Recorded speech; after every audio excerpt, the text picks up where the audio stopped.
I think you just got to be positive and believe in yourself and show what you can do. Sam, congratulations on a new Bristol City contract. It'll take you about 9 months to when you were training with the under-23s up here at Fayland in groups of 5, and then 9 months later you make your City debut against QPR.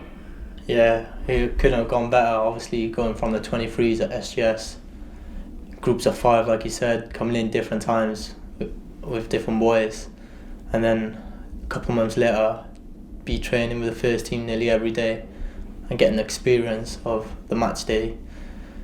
And yeah, obviously making my debut, I couldn't have asked for anything better. Sam, talk us through your football journey. When did you start playing football? How did you end up at Bristol City? So I started playing football when I was about 6, 7. My best mate was playing for a local side, and he said, come along. I joined then.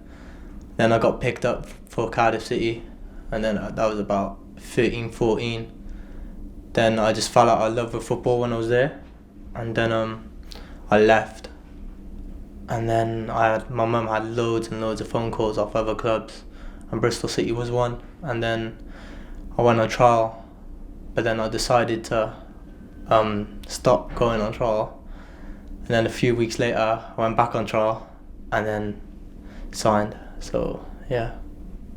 So Sam, going back to that difficult time for you, how come we fell out of love with football, as you said? Yeah, so when I was at Cardiff, I just weren't enjoying it no more. I think I had a 6-week break off football. We spoke to Cardiff and I had a little break, and then after that break I went back. I just didn't want to go back, and then I realised that this isn't for me. But then I went training with my county, kept training, staying fit, and then loads of clubs were ringing my mum, asking me for trials. And then I came to Bristol City, and then I've fallen back in love with the game. I used to wake up about 7 o'clock, get the bus, then into town, Cardiff town, then get a train to Parkway, then walk to the training ground. So I do that probably every day, apart Saturday and Sunday.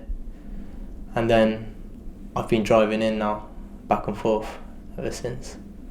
When you look back now, and at that difficult time and your decision then to get back into football, yeah. Do you feel obviously that was the right decision? Yeah, I think I'm not the morning person, so I didn't enjoy waking up and getting the train. But then you realise what you're doing it for and where you're going, and when you think football, you just find the motivation to carry on doing it. And yeah, I've never looked back really, never regretted anything. What advice would you therefore give to a young footballer who's looking at all the players that are coming through the Bristol City Academy now and going, I want to be in their shoes? What advice would you give them? I think you just gotta listen to your coaches, stay motivated, and just never give up. I think once you think about giving up, that's when you do give up. I think you just gotta be positive and believe in yourself and show what you can do. How much are you looking forward to next season, Sam, and the opportunity that yourself and some of the other young players might have? Yeah, I think this season's been good for young players, obviously. But looking at the bigger picture, we've finished 19th, I think. And that's just not good enough for the club. And we want to be higher up in the table, reaching playoffs or get into the Premier League where we should be. Whether that's me involved or me on loan, I still want the club to get where they need to be. But for me next year, just get as many league appearances as I can, and then hopefully get more at Bristol City.